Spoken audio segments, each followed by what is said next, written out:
யாழ் சமையல் அன்பு உள்ளங்களுக்கு இனிய இந்நேர வணக்கம். இன்றைக்கு நாங்கள் பைத்தங்காயும் பிளாக்கொட்டையும் வச்சு ஒரு கறி காய்க்க போகிறோம். வாங்கோ பார்ப்போம். பைத்தங்காய், பிளாக்கொட்டை, பச்சை மிளகாய், வெங்காயம், கருவேப்பிலை, 2-3 பால், முதலாம் பால், உப்பு, பெருஞ்சீரகம், யாழ் சமையல் தூள். வாங்கோ இப்படி செய்யறேன்னு பார்ப்போம். அடியில் இந்த பிளாக்கொட்டையை போடுவோம். பிளாக்கொட்டையை போட்டுட்டு பைத்தங்காயை போடுவோம்.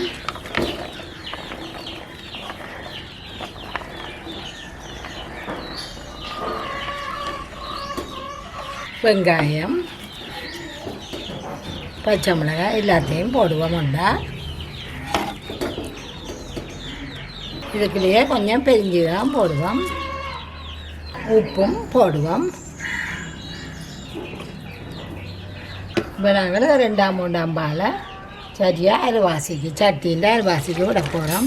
இது புலாக்கொட்டையை அவிக்கிறதுக்கு தான் காட்டுறேன்னு இவ்வளோ விட்டாண்டு அடியில் நிற்கிது. புலாக்கொட்டை அவிக்கிறதுக்கு தான் அந்த தண்ணி. இப்போ நாங்கள் இதில் எல்லாம் போட்டுட்டோம். தூளையும் போட்டுட்டு தூள் இதுக்குள்ள கணக்கு இல்லை, இது குழம்பு இல்லை தானே. அப்போ நாங்கள் இந்த சின்ன கரண்டியால் 2 கரண்டி போடுறோம். இது ஒரு பிரட்டல் கறி. இது சோத்தோடு தான் பைத்தங்காய் கறி சாப்பிட்றது. இந்த பைத்தங்காய் கறி மிஞ்சி செண்டா பழஞ்சோத்துக்கும் நல்லா இருக்கும். கருவேப்பிலையே போடுங்க. அப்படியே மூட போகிறோம்.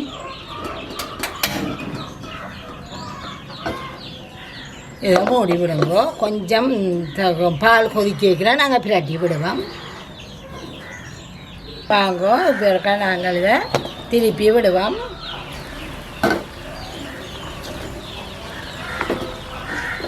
இந்த புலாக்கொட்டி அவிக்கிறதுக்கு தான் நாங்கள் இதை தண்ணி.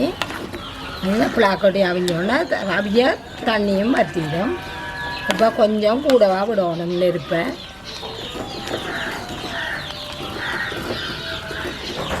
தண்ணி கொஞ்சம் குறைஞ்சி கொண்டு வரைக்கலாம். நீங்கள் மெல்லிய நெருப்பில் விடுங்கோ.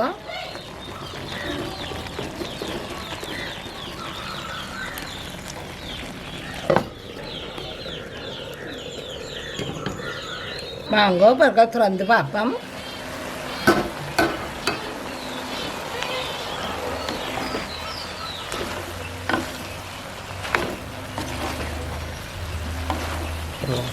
இப்போ நாங்கள் இதுக்குள்ள பிளாக்கொட்டை இதுக்குள்ள கொஞ்சம் தண்ணி இருக்குது. பிளாக்கொட்டை அவிஞ்சிட்டு கொண்டு பார்ப்போம்.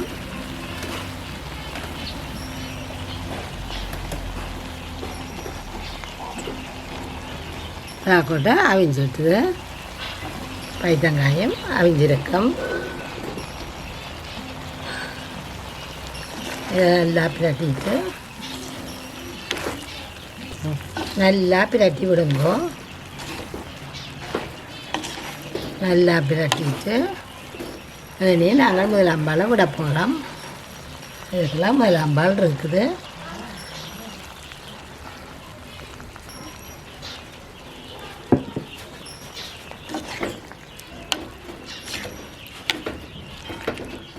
நாங்கள் கொஞ்சம் கூட்டிட்டு முதலாம் பால் ஒரு கொதிக்க சேர்ந்து பார்ப்போம் என்ன செய்தாண்டு. விடுவோம். இப்போ வாங்க திறந்து பார்ப்போம்.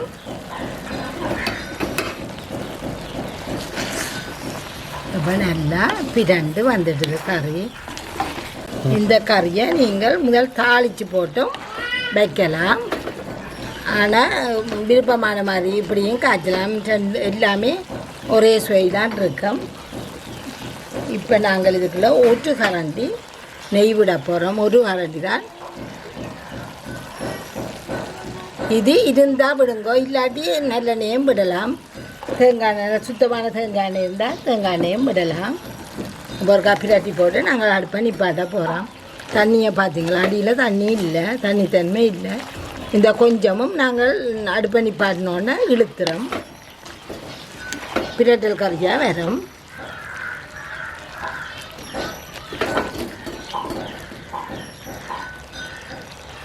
அதை இப்படியே மூடி நாங்கள் அடுப்பை நிப்பாட்ட போகிறோம். வாங்க இப்போ நல்லா ஆறிட்டு நாங்கள் கிளறுவோம். கிளறி போட்டு அடுப்பை நிப்பாட்டி போட்டு அடுப்புலையே விட்டேன். நல்லா இதண்டிட்டு இது நாங்கள் நெய் விட்டது. நீங்கள் தாளித்து போட்டும் இதுக்கெல்லாம் போடலாம். நேரத்துக்கு தக்க மாதிரி நேரம் போச்சேண்டா கொஞ்சம் நெய்யை விட்டு பிரட்டி விடுங்கோ. நேரம் இருந்துச்சேண்டா இப்போ வெங்காயம் சித்தமிழ தாளித்து போடுங்கோ. எப்படியும் நல்லா ரெண்டும் நல்லா ஒவ்வொரு வித்தியாசமான ருசியில் இருக்கும். இதே மாதிரி செய்யுங்கோ. செய்து போட்டு எப்படி இருந்தாண்டு சொல்லுங்கோ.